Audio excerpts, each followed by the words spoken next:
top master for you my channel. আসসালামাইকুম বন্ধুরা, আগে আমি আপনাদেরকে কাজ দেখাই। দেখেন আমার গ্যালারিটা কিন্তু লক হয়ে আছে।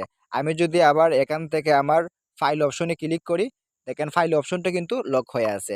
এখান থেকে যদি আমি ইমোতে ক্লিক করি, তো একটা পাসওয়ার্ড সেট করা আছে। আপনারা দেখেন আমার গ্যালারিটা কিন্তু লক করা আছে। আমি চাইলে এই লকটি না খুলে আমার গ্যালারির ভিতরে কি ছবিগুলো আছে আমি সহজেই দেখতে পারবো। জানি আপনাদের বিশ্বাস হবে না, আমি আপনাদেরকে প্রমাণটি দেখাচ্ছি। এখান থেকে আপনারা ব্যাক চলে আসবেন। একটা ব্রাউজার আপনাকে সিলেক্ট করে নিতে হবে। সবচেয়ে বড় বেস্ট গুগল ক্রোম ব্রাউজার। নতুন ভিডিও পেতে এখান থেকে লাল আইকনে ক্লিক করে সাবস্ক্রাইব করে এখান থেকে অল বাজিয়ে দিবেন, যাতে করে সবার আগে আপনার কাছে নতুন ভিডিওগুলো পৌঁছায়। এখান থেকে আপনারা ক্রোম ব্রাউজারটি ওপেন করে নেবেন।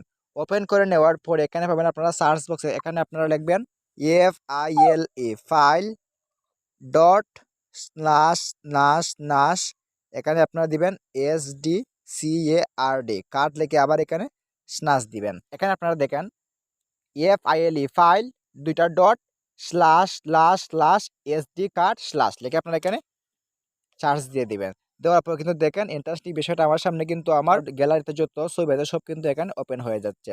আমি কিন্তু এখানে ফাইলগুলা শো করতেছে। এখন এখানে একটি অপশন আসছে কিং SD পিক SD, এখানে আমি যদি ক্লিক গুলা ইমেজ চলে আসছে। এখান থেকে আমি যে কোনো একটা ইমেজ যদি সিলেক্ট করে দিই, দেখেন আমার ছবি কিন্তু অলরেডি চলে আসছে। আমার কিন্তু গ্যালারিতে লক করা, আমি আপনাদেরকে আবারও দেখাচ্ছি। এখানে কিন্তু লক করা। আমি যদি আবারও ফাইল ম্যানেজারে ক্লিক করি, ফাইলে ক্লিক করার পর দেখেন এটা কিন্তু লক করা হয়ে গেছে।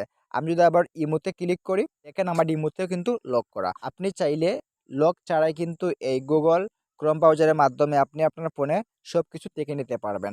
এখান থেকে আমি ব্যাক চলে আসছি। আপনারা আপনাদের মতন এখান থেকে সব ফাইলগুলো দেখে নেবেন। আমি সব ফাইলগুলো দেখে নিলাম। তো বন্ধুরা, এই ছিল আজকে ভিডিও। দেখা হবে নেক্সট ভিডিওতে। ধন্যবাদ।